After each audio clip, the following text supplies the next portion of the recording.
दिल्ली से लेकर पंजाब और हरियाणा तक अरविंद केजरीवाल के लिए मुश्किलें लगातार बढ़ रही हैं। अब बड़ी खबर यह है कि यमुना में जहर मिलाने के मामले में अरविंद केजरीवाल एक बार फिर से बुरी तरीके से फंसते हुए नजर आ रहे हैं। दरअसल अरविंद केजरीवाल एक बार फिर से इस मामले में कोर्ट में पेश नहीं हुए, जिसके बाद अब गिरफ्तारी का संकट उन पर मंडरा रहा है। लेकिन उनकी ओर से उनके वकील पेश हुए हैं कोर्ट में, जिसकी जानकारी सामने आई है। लेकिन जिस तरीके से ये पूरा मामला चुनावों के वक्त सामने आया, अरविंद केजरीवाल ने आरोप लगाया कि हरियाणा की जो सरकार है वो यमुना में जहर मिला रही है और दिल्ली के लोगों को जहरीला पानी पीने पर मजबूर कर रही है, जिसको लेकर ये पूरा मामला कोर्ट में पहुंचा। और कोर्ट ने जब अरविंद केजरीवाल को पेश होने की तारीख दी तो एक बार फिर से अरविंद केजरीवाल कोर्ट में पेश नहीं हुए। और इसको लेकर हरियाणा बीजेपी के जो अध्यक्ष हैं मोहन लाल बड़ोली, उन्होंने दरअसल अरविंद केजरीवाल पर कोर्ट की अवमानना का आरोप लगाया और कहा कि पहले भी वो भ्रष्टाचार के मामले में जेल जा चुके हैं। तो इस तरीके से केजरीवाल के लिए मुश्किलें बढ़ रही हैं।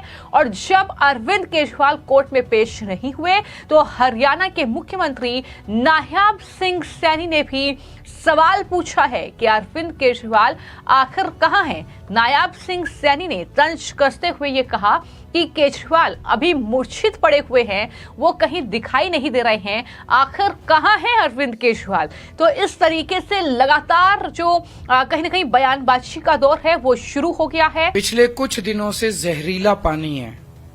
जहरीला पानी मतलब इसके अंदर अमोनिया का लेवल बहुत ज्यादा है। 7 ppm तक अमोनिया का पानी पहुंच गया है, अमोनिया का लेवल पहुंच गया है। 7 ppm अमोनिया सेहत के लिए बेहद खतरनाक है। ये इरिवर्सिबल, कई ऑर्गन्स के इरिवर्सिबल डैमेज कर देता है, हेल्थ हैजर्ड है और ये आपके लिए फेटल भी हो सकता है, आपको की मौत भी हो सकती है इस 7 ppm वाटर से। हमने ये मुद्दा कुछ दिन पहले उठाया। मुद्दा क्यों उठाया? हम बेबस थे उठाने के लिए।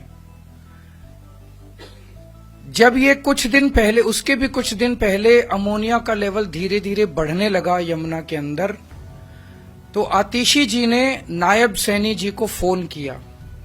1 बार किया, 2 बार किया, 3 बार किया, 4 बार किया। उनसे रिक्वेस्ट की कि अमोनिया का लेवल बहुत बढ़ रहा है, इसको प्लीज कम करवाइए। दिल्ली के अंदर लोगों के लिए जान का खतरा बना हुआ है, हेल्थ हैजर्ड है। और अगर ये अमोनिया का लेवल 1 ppm से ज्यादा हो जाए तो वाटर ट्रीटमेंट प्लांट में उसको इस्तेमाल नहीं किया जा सकता। वाटर ट्रीटमेंट प्लांट बंद करना पड़ता है, उस वाटर को डाइवर्ट करना पड़ता है। तो अगर 1 ppm से पानी ज्यादा हो जाए तो हमारे धीरे धीरे सारे वाटर ट्रीटमेंट प्लांट बंद हो जाएंगे और दिल्ली के अंदर पानी की हाहाकार मच जाएगी। और अगर इस पानी को सीधे दे दिया तो ये हेल्थ हैजर्ड है। नायब सैनी जी 1 बार फोन पे आए, 2 बार आए, 3 बार आए। उन्होंने कहा कि हाँ मैं कुछ करता हूँ, हाँ मैं कुछ करता हूँ, लेकिन उन्होंने कुछ नहीं किया। और उसके बाद उन्होंने आतिशी जी के फोन अटेंड करने बंद कर दिए। अरविंद केजरीवाल ने जिस तरीके से यह आरोप लगाया था, उसके बाद सियासत खूब हरियाणा में गरमाई थी और यहां तक कि मुख्यमंत्री नायब सिंह सैनी को केजरीवाल के खिलाफ मोर्चा खोलना पड़ा था। उन्होंने न सिर्फ दिल्ली में तमाम जनसभाएं की, वहां पर यह स्पष्टीकरण दिया कि दिल्ली वालों के लिए वो ऐसा क्यों करेंगे। अरविंद केजरीवाल झूठ बोल रहे हैं, सिर्फ वोट बैंक के लिए वो ऐसा कर रहे हैं। यहां तक कि सीएम सैनी तो यमुना के नदी पर पहुंचे और जहां से यमुना दिल्ली में एंट्री करती है वहां से उन्होंने जल लिया और पीकर दिखाया कि हम जो है जहर नहीं घोल रहे हैं, हम कितना स्वच्छ पानी दिल्ली को दे रहे हैं। लेकिन दिल्ली में ये सरकार की कमी है उस वक्त, क्योंकि आम आदमी पार्टी की सरकार थी, कि वहां पर दिल्ली में यमुना इतनी जहरीली हो चुकी है। तो अरविंद केजरीवाल के इस बयान को लेकर उन पर कई जिलों में मुकदमे दर्ज हुए और सोनीपत में नहरी विभाग के अभियंता आशीष कुमार ने भी एक मुकदमा उनके खिलाफ दर्ज करवाया, जिसके बाद अब जब उन्हें पेश होने के लिए कहा जा रहा है तो अरविंद केजरीवाल इस पूरे मामले में कुछ इस तरीके से उसे टालते हुए नजर आ रहे हैं। उसमें अब स्पष्टीकरण देने के लिए कोर्ट नहीं पहुंच रहे हैं। अब 31 मई को इस मामले में सुनवाई होनी है और देखना होगा कि क्या 31 मई को कोर्ट में पेश होंगे केजरीवाल? ये बड़ा सवाल है। अरविंद केजरीवाल के वकील ने कोर्ट में हालांकि बहस की और कहा कि इस मामले की सुनवाई स्पेशल कोर्ट में ही हो सकती है और सोनीपत न्यायालय में ऐसी कोई कोर्ट नहीं है। तो इस तरीके से जो है यहां पर बहस अरविंद केजरीवाल के वकील की तरफ से की गई है।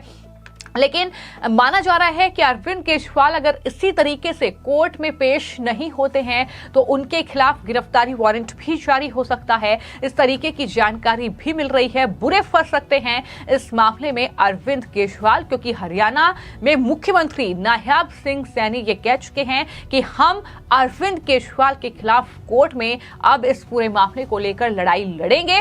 तो इस तरीके से लगातार केजरीवाल की मुश्किलें बढ़ रही हैं। न सिर्फ हरियाणा में इस तरीके से हमलावर है बीजेपी, बल्कि जिस तरीके से पंजाब की तस्वीरें सामने आई है, हरियाणा से सटा राज्य और जहां पर किसानों का मुद्दा बुरी तरीके से गरमाया हुआ है, न सिर्फ पंजाब के मुख्यमंत्री भगवंत मान बल्कि आम आदमी पार्टी के राष्ट्रीय संयोजक अरविंद केजरीवाल इस मामले को लेकर फंस चुके हैं। वजह साफ है कि अरविंद केजरीवाल पंजाब पहुंचे थे और वहां पर खनौनी और शंभू बॉर्डर पर इस तरीके से बुलडोजर चलवाया गया, किसानों के टेंट उखड़वा दिए गए, वहां पर उन्हें लाठी डंडों से पीटा गया है।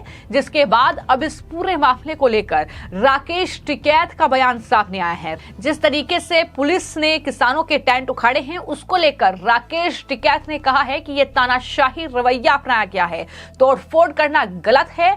सरकार भूख हड़ताल नहीं मानती, ये आंदोलन को मानती है, हम आंदोलन करेंगे। किस तरीके से राकेश टिकैत आम आदमी पार्टी सरकार पर जमकर बरसे हैं और क्या कुछ कहा है इस पूरे एक्शन को लेकर, जरा सुनिए। जिस तरह का रवैया था, जिस तरह की तोड़फोड़ करी, उससे ये लगता है कि तानाशाही रवैया हुआ और लोगों ने शांतिपूर्ण तरीके से कोई विरोध नहीं करा। पुलिस ने कहा तो वहां से लोग वे चले गए, कुछ अपने घर चले गए और कुछ उन्होंने उठा लिया, उनको जेल भेज दिया। लेकिन तोड़फोड़ करनी वो गलत है। आप उसको वैसे भी हटा सकते थे, लोगों को अरेस्ट कर लिया तो वैसे हटा देते आप उनको और बातचीत करते कि रास्ता अगर पंजाब का बंद था तो बातचीत करते कि भारत सरकार आपकी बात नहीं मान रही, लेकिन पंजाब के रास्ते बंद है, इससे यहां पर नुकसान हो रहा है। वहां की कमेटी थी, वहां के लोग थे, वहां की पुलिस प्रशासन के लोग थे, अधिकारी थे, उनको बातचीत से रास्ता निकालना चाहिए था। और ये किसान काफी लंबे समय से भूख हड़ताल पर बैठे डल्ले वाले थे, उनको रात को हटा दिया गया है। उनको भी हटाया गया, उनको हॉस्पिटलाइज करा गया है रात को। और जब सरकारें ना मानती हो तो हमने पहले भी कहा था कि भूख हड़ताल को थोड़ा इसका ढीला करना चाहिए।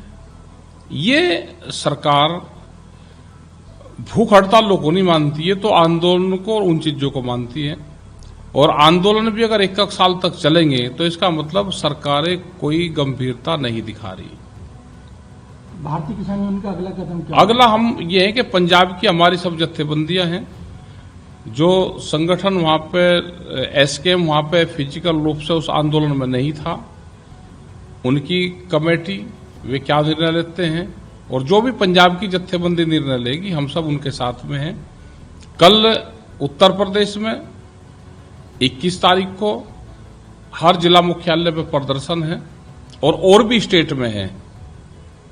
हम अभी बाहर से आए लेकिन इस चीज का रोष सब जगह है और कल प्रदर्शन होगा, अपनी पंचायत करेंगे, उसके बाद में ज्ञापन देंगे डीएम को, वो राष्ट्रपति के नाम ज्ञापन जाएगा। किसानों को हित के लिए सरकार का कोई हित में काम नहीं कर रही सरकार। ये सरकार पूंजीपतियों की है, उद्योगपतियों की है, बड़े लोगों को बढ़ावा दे रही है, किसानों को कर्जा और उसकी जमीन छीनने का षड्यंत्र है। ये सब लोगों को समझना चाहिए।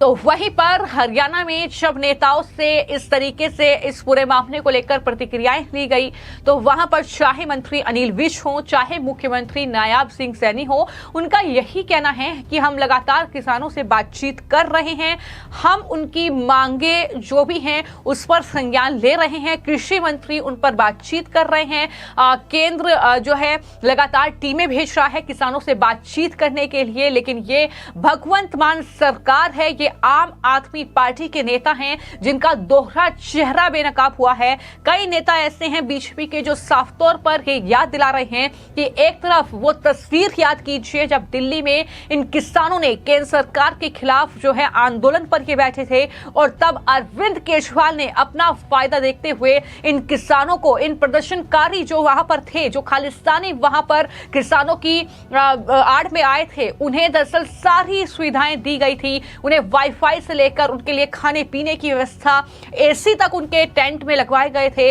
ये सब कुछ अरविंद केजरीवाल ने मुख्यमंत्री रहते हुए किया था और उसमें ये देखने को मिला था कि उसके बाद पंजाब में आम आदमी पार्टी की सरकार बनाने में जो है अरविंद केजरीवाल कामयाब भी हुए। वहां पर ये भरोसा किसानों को दिया गया था कि अगर आप हमारी सरकार यहां पर बना देंगे तो हम आपको पूरा सहयोग करेंगे, आपकी मांगे मानी जाएंगी, चाहे वो एमएसपी की बात हो, चाहे वो कर्ज माफी की बात हो। लेकिन आज जब 3 साल पंजाब में आम आदमी पार्टी की सरकार को पूरे हुए हैं तो 3 साल में इस तरीके से किसान जो 13 महीने से आंदोलन पर बैठे हुए हैं पंजाब के इस बॉर्डर पर, और इस तरीके से उन पर लाठियां बरसाई गई। अचानक वहां पर बुलडोजर पहुंच जाता है, किसानों को हिरासत में लेकर उन्हें जेल में डाल दिया जाता है। और ये तस्वीर आप देख रहे हैं जहां पर अरविंद केजरीवाल, भगवंत मान, असली वजह क्या थी किसानों को एसी और वाईफाई मुहैया कराने की, वो कहीं ना कहीं अब सामने आ रही है। और किसानों के मुद्दे पर